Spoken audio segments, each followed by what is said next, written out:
Podcast. My name is Frank. I'm the host of the show. This is a movie podcast where I discuss and review movies new and old. Today will be a new movie, the latest in the Ant-Man trilogy from Marvel. So I'll be reviewing Ant-Man and the Wasp, Quantumania.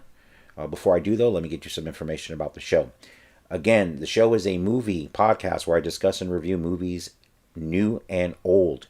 You can get this show audio-wise wherever you get podcasts, including Apple Podcast, Google Podcast, Spotify, Stitcher, TuneIn, Castbox, Amazon Music, iHeartRadio, and Spotify. Or if you Google Let Me Bend Your Ear podcast, you should be able to find it wherever you get it. Or you can go directly to the website at letmebendyourear.com. If you go to that website, every episode is there. And you can download it if you don't use a podcasting app. If you want to watch the show either live or on demand, the show is available in the following locations. First, if you can, subscribe to the YouTube channel. It is Let Me Bend Your Ear podcast. If you go there, all the episodes are there. If you subscribe, you'll get notifications when I go live. If you ever happen to catch me live, you can interact. I've got the chat open all the time. So if you have a question about what I'm reviewing or a question about movies in general, feel free to engage in the chat. We can do that. You can also watch the show on the Facebook page, which is Let Me Bend Your Ear as well. You can see the shows there at your leisure as well. The show is also available on my Twitter page. The Twitter handle is at BendYourEarPod. If you go to my profile, the latest episode will be the pinned tweet. But if you want to go to back episodes, you just click on the like column, and all on that particular area will be all the videos previously recorded, and you can watch it there on Twitter as well. So you have that option. And I also have a link to the video episodes on the website. Again, letmebendyourear.com. If you want to email the show email is bendyourearpodcast@gmail.com. And for once, I actually got it right on the first try because I always mess that up. I'll probably mess it up when I repeat it at the end, so stay tuned for that mistake as I always seem to make it. Again, that email is bendyourearpodcast@gmail.com. If you listen to the show, wherever you listen to it, if you can rate and review, that'd be great. And give it 5 stars if you love it. Hopefully you do. The reason that we ask for that, I ask for that, any podcast asks for that, is the more ratings and review the show generates on a podcasting app, the higher that show appears in search results. So if anyone's looking for a new movie podcast to listen to, hopefully they'll find ours here and then they'll check it out. So if you could do that, I would really, really appreciate it. So again, just like and review, rate and review on your podcasting app of choice. Okay, let's get into the review of Ant-Man and the Wasp, Quantumania. So, if you are aware or follow the Marvel Cinematic Universe, I'm assuming if you're listening or watching to this show, this is not the first entrance into Marvel, so I won't get too deep into that. Obviously, this is the third film in the Ant-Man trilogy, and all 3 of these films were directed by Peyton Reed. He's probably, for me, best known as directing the cheerleader comedy. No, I just forgot the name of the comedy. It figures. So I get the email right and get the name of his other movie wrong. It's the movie with now I'm forgetting the name of the Kirsten Dunst, the cheerleader movie. Anyway, the hilarious cheerleader movie that I can't remember the name of, so let me look it up, which is ridiculous. I've seen the movie so many times and don't remember the name. So at least I got the director's name right though, so that's good. So anyway, Peyton Reed is director of this film. He's directed all 3 Ant-Man films. If you know the history of Ant-Man, the original director was going to be Edgar Wright, and he left the film due to creative differences, and then Peyton Reed ultimately was hired to direct the film, and has done so for all 3. Bring It On is the cheerleader movie. I can't believe I forgot that name. So anyway, the director of Bring It On. So, the first Ant-Man came out in 2015. Now, the Ant-Man movies within the Marvel Cinematic Universe, I think, are kind of unique in the sense that they're kind of their own movies within the Marvel Cinematic Universe. They almost kind of have to occupy their own space, which is good, which I like. Especially the first movie, which was basically a heist film, a comedic heist movie. The second movie, I have to rewatch. I don't remember much about the second movie, but I remember I really enjoyed the first one. I haven't watched either one of them in a long time. And you don't really have to, actually, to watch this movie. It's more so really, the end game thing and where he fits into those worlds, where he's in these other movies with the Avengers. But there's references to the other movies, but like I said, it's not vital that you watch the first 2. But again, I'm sure most people that have seen this movie, the vast majority of them have already seen the first two. So anyway, as we get into this film, this one opens up with a scene in the quantum realm. So if you do remember the first movies, you remember Janet Van Dyne, played by Michelle Pfeiffer, was trapped in the quantum realm for 30 years. So there's a sequence at the beginning of this film that shows her in a kind of a battle about to be killed, and she is saved by an unknown stranger to her that saves her life, and then it cuts to the beginning of the film, and they'll relate to that a little bit more later. So of course, we have Scott Lang, known as Ant-Man, and we have Hope Van Dyne as the Wasp. And in this film, you get Cassie Lang, Scott's daughter, in grown-up form, played by Catherine Newton. So as this movie opens, Ant-Man is, kind of basking in the success of, helping to save the world. He's written a book, and he's just kind of enjoying the life of a superhero, being adored, having fans, things like that. And they kind of put a comedic touch on that as well. But as the movie progresses, we come to find out that his daughter, Cassie, is kind of a troublemaker. Has been to jail a couple of times. She is a activist, so she believes in helping the little guy. And then there's some tension between Cassie and Scott because, she wants to help people. She wants Scott to go back to what he was doing, which is helping people. And of course, you have the dynamic of Scott being missing that time that he was in the blip, and her kind of being raised by herself, and having that issue as well. So there's different conflicts going on between a teenage daughter and a dad. And of course, Hope Van Dyne has been very successful running the Pym Corporation, and of course you have Hank Pym, played by Michael Douglas, of course continuing his study with ants, which was obviously the origin of how we've come to see that technology as it's used in these films. So that's the basic setup of the film. So we come to find out that Cassie is quite smart and has built as she describes, a two-way radio into the quantum realm.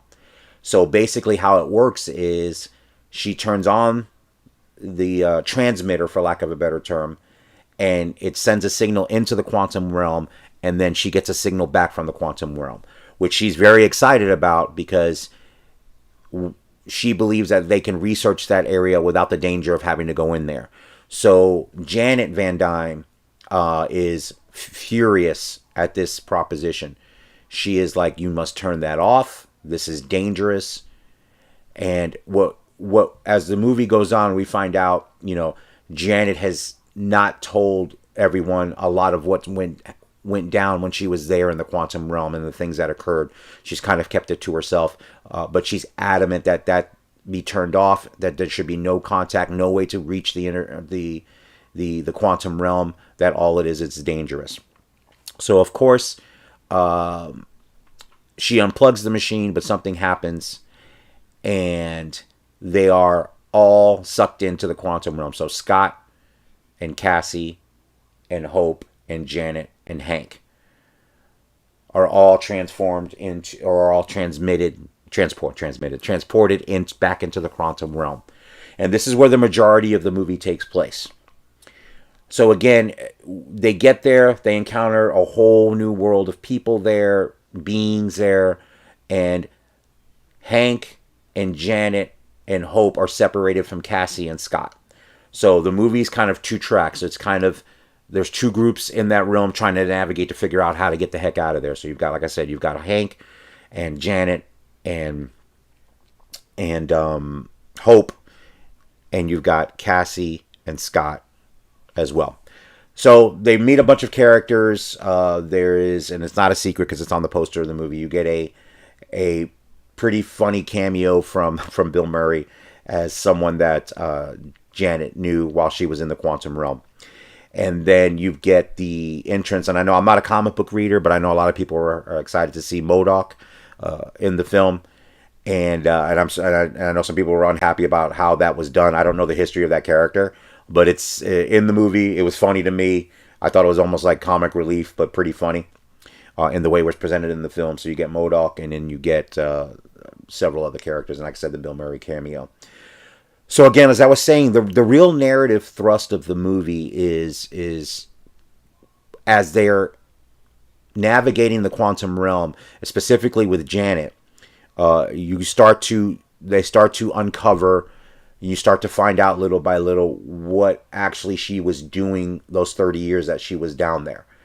And there's some pretty significant things that take place, and I'm not going to say too much because that not spoilers per se, but that'll take away some of the enjoyment of the movie if you already know that part of it. But she starts to reveal, you find out that she's really kept a lot of things hidden, or just refused to talk about it with her family.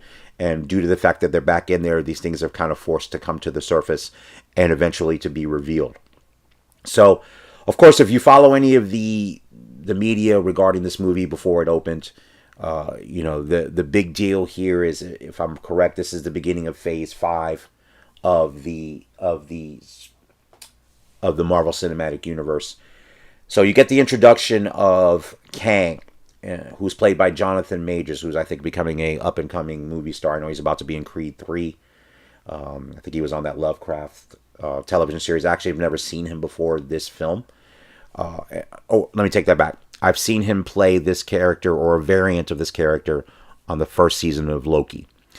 So you're introduced to this character, Kang, who turns out is the person that you see at the very beginning of this movie in the flashback sequence when Janet was previously in the quantum realm and was rescued by Kang. So what you find out after that flashback, they kind of add to the story. So what happens is they kind of stay with each other, and he has a ship that can get him back to where he needs to be.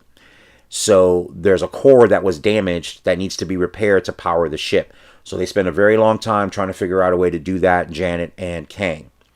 So once they get the core operated and they're about to insert it to get the ship running again, Janet touches the core and has a vision, or touches the ship and has a vision of who Kang really is.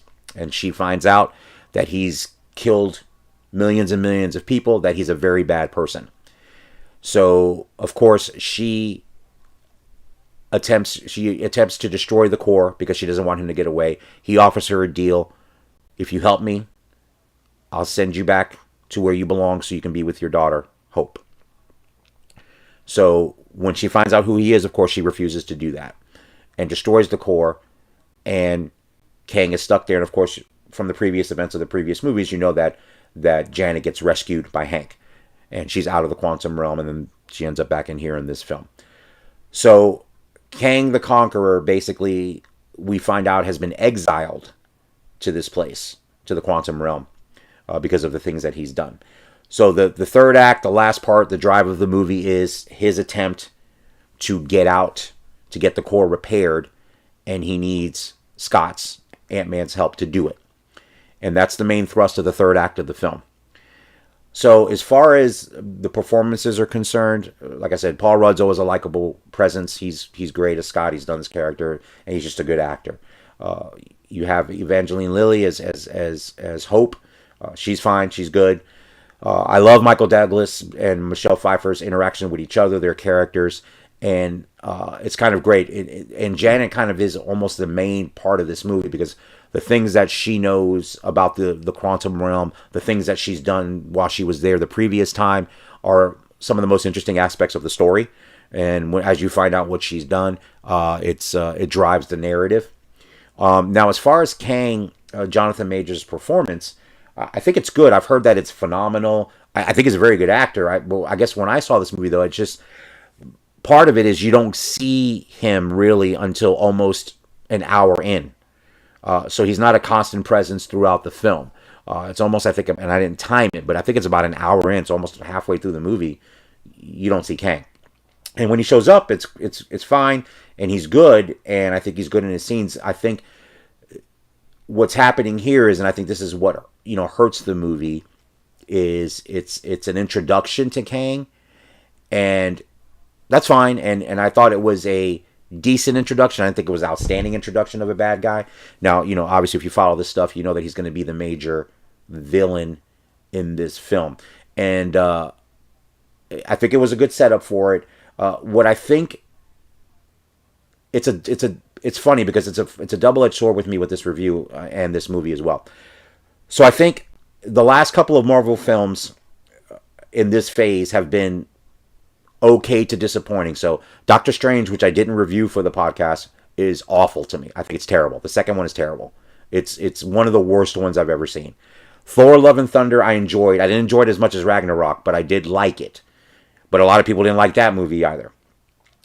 So the issue, which I always feared with this phase of Marvel, was going to be after Endgame. It was going to be tough to continue that momentum when you finish that big story. I always was afraid that there was going to be an issue with the first couple of movies that came out in the next phase until they established who the big bad villain was going to be, which they tried to do here, which they, I think, halfway successfully do. I mean, they introduced the character, and I think that's what kind of hurts this movie from making this movie be better. And I enjoyed the film. I'll give you my Van Gogh review shortly.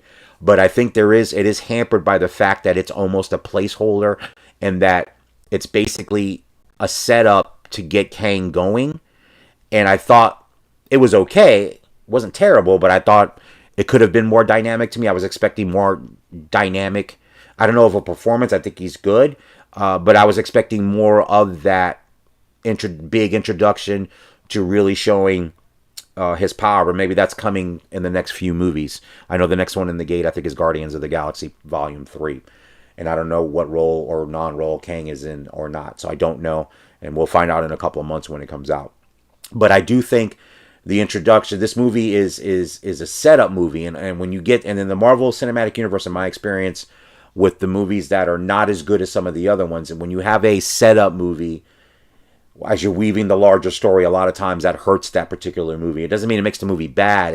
I think it hampers the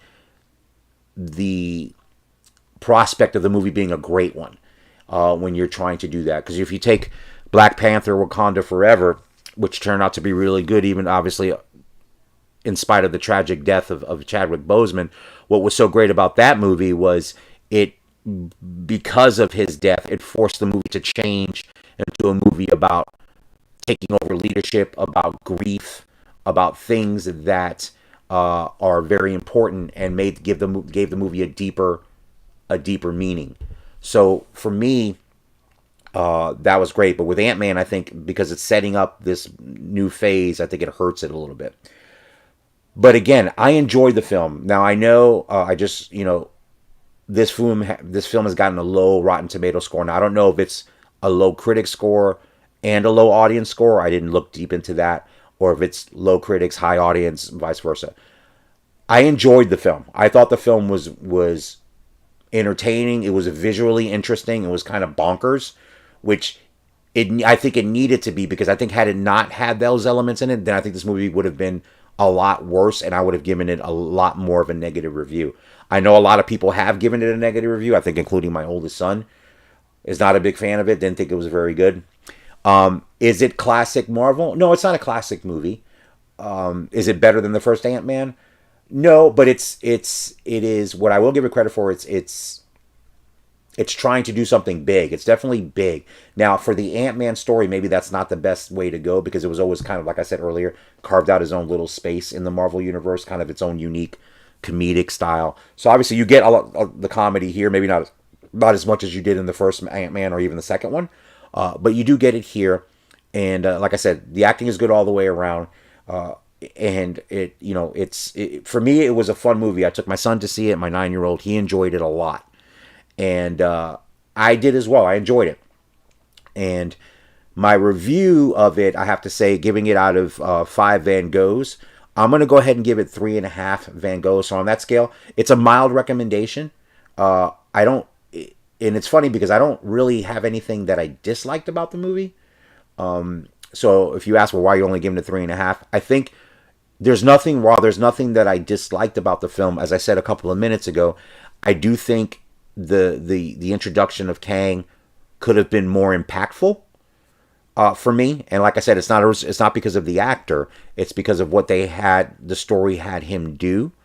I get the kind of the motivation of it. It's when you're comparing the introduction of Kang to the introduction of Thanos in the previous incarnation, it's night and day. I mean, you see Thanos now. Thanos is an imposing figure, but the way they brought him in, like gangbusters. I mean, they teased it throughout, but when you finally get to see Thanos in all his glory, it's pretty impactful. And I think here with Kang, it's not as impactful as I thought it should be, considering he is going to be the main villain leading up to the two Avengers movies that are coming out in a couple of years.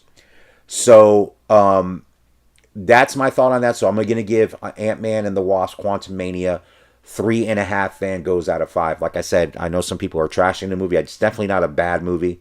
I thought it was a decent movie, and I give it a mild recommendation. So I lean towards checking it out more than avoiding it. And like I said, it's not the best Marvel movie. It's not even the best Ant-Man movie. But it does, like I said, it's different. It's visually interesting. It kept me entertained. There wasn't any part that I thought dragged. So that for me, anyway, personally watching it, I thought it was a decent movie. And for me, in this phase, going into hopefully what'll be more, impactful movies with Kang as the bad guy, this was a good start, and hopefully it'll get better from here. But like I said, it justified his existence for me, being in this and being this film, having a third Ant-Man film. Like I said, unlike Doctor Strange, which to me, and people may disagree and feel free to let me know, I thought Doctor Strange's Multiverse of Madness was horrible. I thought it was one of the worst ones I've seen in a long time. And I have not seen Eternals, and I know some people love it, a lot of people don't. But Doctor Strange was bad. So again, this movie is definitely not that. This movie is much better than Doctor Strange, and like I said, I would give this one a recommendation. Ant-Man and the Wasp: Quantumania, directed by Peyton Reed, 3.5 Van Goghs out of 5. Now, if you want to stop, I'm going to give. There's 2 end credit sequences that I'm going to explain. I don't know them that well, but I'm just going to describe them to you. So if you don't want to hear that, you want to wait till you watch the movie, then just stop it here and click it back in like 2 minutes. Put the show back on. Fast forward. You can do that. So the first end credit sequence is you see variants of Kang. One looks like an Egyptian. One is dressed in some other garb that I'm not sure of. And I forgot what the third one is dressed. So basically, there's 3 of them are having a conversation about the end of the film. So I won't give away the end of the film, what happens with Kang and that battle at the end.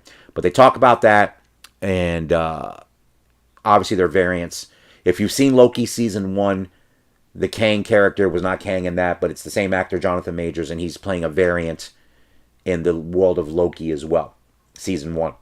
So basically it leads into a cavern, almost like a huge stadium type situation, and there's a bunch of Kangs, for lack of a better term, thousands of them, all played by Jonathan Majors, just thousands of them in a room just going bananas. That's end sequence number 1. So obviously that there is a army of them that they have at their disposal to do whatever it is they're going to do. The second post-credit sequence is Loki and Owen Wilson's character. I forgot the guy that works at the company that oversees all the timelines. If you've seen Loki Season 1. If you haven't, you won't know what I'm talking about. But the second one is set like almost in the 1800s, because you see people in top hats and you see the fashions of the day. And someone is speaking. So they're sitting and looking at someone on stage talking about manipulating time. And it turns out that character on the stage is Kang. And Loki and Owen Wilson's character have this conversation. So that second end credit sequence is obviously leading into Loki Season 2, which I think is premiering this in a few months. So this movie feeds into Loki, and maybe with Loki you'll get more of the story development of the history of Kang. So those are the 2 end credit sequence in there for Ant-Man and the Wasp: Quantumania. So again, I'm giving the movie 3.5 Van Goghs out of 5. Like I said, a mild recommendation. Check it out. It was a fun movie in the theater. Like I said, I know the movie's been lowly rated on Rotten Tomatoes. Like I said, I thought it was a decent film. Again, if you want to listen to the show, please listen wherever you get your podcast. You can find the show anywhere. Rate and review whatever podcasting app you listen on. I'd appreciate it. If you don't have a podcasting app, again, you can go to the website, letmebendyourear.com. You can download all the episodes there and listen at your leisure. And again, please subscribe to the YouTube channel. You can watch the show there, Let Me Bend Your Ear Podcast. Please subscribe and you'll get notifications when I go live. You can watch the show on the Facebook page, Let Me Bend Your Ear. And you can also watch the show on my Twitter page, which is @BendYourEarPod. The most recent episode will be pinned to my profile, and all the back episodes are on the like column. If you click on that, and you can pick whatever episode you want. If there's a particular movie you're interested in hearing my take on. So again, I want to thank everybody for listening and thank everybody for watching. I really appreciate the downloads and I appreciate the feedback. If you want to email the show, the email is bendyourearpodcast@gmail.com. And again, hope everybody has a fantastic day. Take care, and